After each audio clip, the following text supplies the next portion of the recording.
जी, मेरा नाम है नाबिया शाहिद। मैं पढ़ती हूँ क्लास 1 में।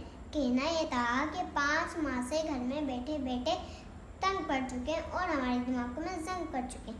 आज मैंने सोचा मैं यूनिफॉर्म पहनूं और आपसे शेयर करूं वो बातें, वो यादें और मुलाकातें जब सुबह सवेरे उठते थे और नाश्ता करते थे, फिर खर्चा बस्ता लेते थे, स्कूल करता लेते थे, फिर टीचर प्यारी आती थी, हमको खूब पढ़ाती थी, फिर बड़े ग्राउंड में जाते थे, कुछ खेलते थे, कुछ खाते थे। वो सब कुछ याद आता है और दिल को बड़ा दुखाता है। और अब घर में बंद है रात दिन, टीवी में भी कोरोना